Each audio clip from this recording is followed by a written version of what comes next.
अमरीका ते इसराइल वालों ईरान ते जिहड़ा हमलियां दा है वो सिलसिला जारी है तो जंग 70वें दिन जिहड़ा है वो दाखिल हो चुकी है। 70वां रोज़ है तो मशरक़ वस्ता के मुख्तलिफ हिस्सों में जिहड़ी है वो कशीदगी होर भी वध गई है। रिपोर्ट के मुताबिक तहरान इसराइल ने एक बार फिर जिहड़ा है वो फिजाई हमलियां की नवी लहर शुरू की है, जिस तो बाद ईरानी मीडिया ने दस्सिया है कि दारुल हुकूमत के उत्ते ईरानी फिजाई दिफाई निज़ाम ने मुबैना दुश्मन के जिहड़े अहदाफ ने उन्होंने निशाना बनाने लई कार्रवाई की है। खलीजी खित्ते सूरत हाल जी है वह भी कशीदा रही है। हुकाम के मुताबिक दुबई एयरपोर्ट के नज़दीक एक ड्रोन नाल जिहड़ा है वो फ्यूल टैंक के करीब अग जिहड़ा है बड़ा कुटी उत्ते ड्रोन हमला किया गया,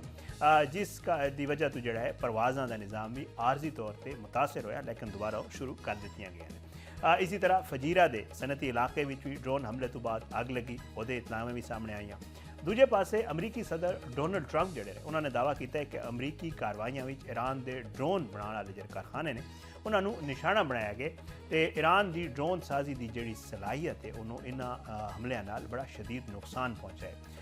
तो जिहड़ा इसराइल के वस्ती इलाकों भी जिहड़ा है फजाई हमले के सायरन वज उठे, जो कि ईरान वालों एक मिसाइल फायर किए जाने की भी इतला मिली है। इस दौरान इराक PMF के हैडकुआटर से फिजाई हमला किया गया, जिसके नतीजे घट तो घट 3 बंदियां के जख्मी होने की इतला मिल गई है। इराकी फिजाई दिफाई निज़ाम ने बगदाद अमरीकी सफारत खाने ते बल्द जिहड़ा एयरबेस के करीब ड्रोन्स भी निशाना बनाने की कोशिश की। अच्छा, उसके अलावा लबनान के जनूबी इलाके इसराइली हमले जारी ने तो इसराइली फौज ने यह कहा है कि वह हिजबुल्ला के खिलाफ महदूद ज़मीनी कार्रवाइयाँ जारी रखेगी और लबनान हुण तक जी अमवात की तादाद दसी जा रही है बहुत वध है और तकरीबन 850 तो वध लोग जोड़े उत्थे जाम भाग हो चुके हैं, जिन्हें तकरीबन 1100 तो करीब वध जोड़ा वो बच्चे शामिल ने। अमरीका के सदर डोनाल्ड ट्रंप धमकियां भी ला रहे हैं और समाजी राबते की वैबसाइट उत्ते उन्हें कहा है कि जी जनूबी कोरिया, जापान, फ्रांस, चीन ते बरतानिया वर्गे जोड़े मुल्क ने और वो अबनाए हुरमज़ खोलने साड़ी मदद करन और इस इकदाम में उन्होंने हिस्सा लेना चाहिए, क्यों जो उन्होंने मईशत भी खलीज की तेल की सप्लाई से इनसार कर दिया ने। अज बरतानिया के वज़ीर आज़म केयर स्टारमर ने प्रेस कॉन्फ्रेंस की और उस प्रेस कॉन्फ्रेंस वाजे तौर पर कह दिता कि जी असी किसी जंग का हिस्सा नहीं बन रहे और सानू तो ईरान नाल एक मुआहदा करना पवेगा, क्योंकि ये जो तेल वाला रस्ता है इनू खोलना भी बड़ा जरूरी है। बरतानवी अखबार के मुताबिक बरतानिया ने अबनाए हुरमज़ लई बहरी जंगी जहाज़ भेजण तो इनकार कर दिता है तो बरतानवी वज़ीर आज़म केयर स्टारमर ने भी डोनाल्ड ट्रंप को यह इनकार किया है और जापान, आस्ट्रेलिया तो फ्रांस भी अपने बहरी जहाज़ भेजण तो बाकायदा तौर पर इनकार कर दिता है। दूजे पासे जिहड़े ईरान के वज़ीर खारजा ने अब्बास अरागची उन्होंने भी स्टेटमेंट आया, उन्होंने दस्सिया कि जी कई मुल्कों ने अपने जहाज़ों लई जिहड़ा साने तो महफूज रस्ते की दरख्वास्त की है, ताम इस बारे असी आखिरी जिहड़ा फैसला है वो साडी ईरानी फौज करेगी। दूजे पासे भारत जिहड़ा है उहदे वज़ीर खारजा S जयशंकर ने दस्सिया कि नई दिल्ली ते तेहरान के दरमियान मुज़ाकरात तो बाद भारतीय परचम बरदार 2 गैस के टैंकर अबनाए हुरमज़ तो गुजरन की जिहड़ा वो इजाज़त दी गई सी, जिहड़ा तुसीं पिछले दिन खबरों भी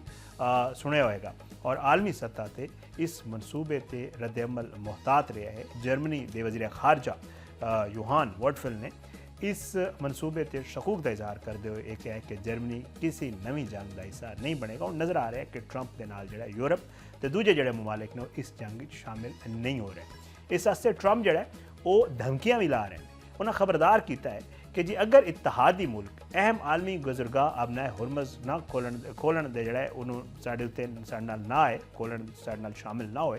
तो अमरीका की मदद उन्होंने ना की तो शुमाली ओकियानूसी जिहड़ा नैटो का जिहड़ा इत्तेहाद है ਉਹਦਾ ਜਿਹੜਾ मुस्तकबिल है वो खतरे च पै सकता है। बरतानवी अखबार दस रहा है कि जिहड़ा ट्रंप ने सदर ट्रंप ने उन्होंने जिहड़ा इंटरव्यू दिता है वो उन्होंने कहना सी कि अमरीका इस वक्त ईरान नाल राबते च ताहम उन्होंने नहीं लगता कि तेहरान मुआहदे लई तैयार होएगा।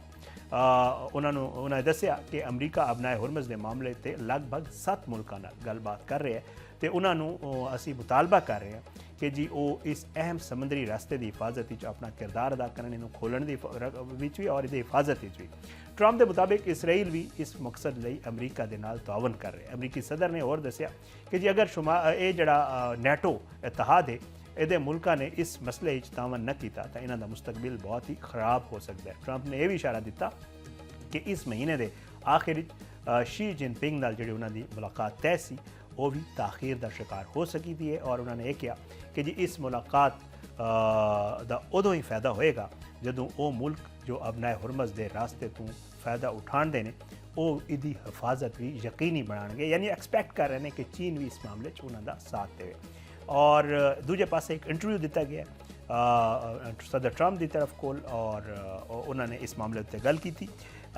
ईरान के जोड़े वज़ीर खारजा ने अब्बास अरागची उन्होंने भी वाजे किया है कि जी ईरान ने किसी किस्म के मुज़ाकरात जोड़ा है ना साड़ी कोई ख्वाहिश है अमरीका नाल मुज़ाकरात करने की तो ना ही जंग बंदी लिए असी कोई दरखास्त किसी ने दी है। उन्होंने कहना सी कि ईरान इस वक्त किसी सीज़ फायर या गलबात लिए कोई तैयार नहीं। उन्होंने कहा कि जदों तक अमरीकी सदर डोनाल्ड ट्रंप ये नहीं समझ लैणगे कि ईरान के खिलाफ जारी जंग जी है गैर कानूनी है उदों तक ईरान अपने दिफा तो पीछे नहीं हटेगा और साडा ये हक है असी ये हक जोड़ा है वो इस्तेमाल करते रहांगे। और ये ईरान के मुख्तलिफ इलाकों जोड़ा है लोगों ईरान इसराइल को हसास मालूमात देने की बुनियाद के उत्ते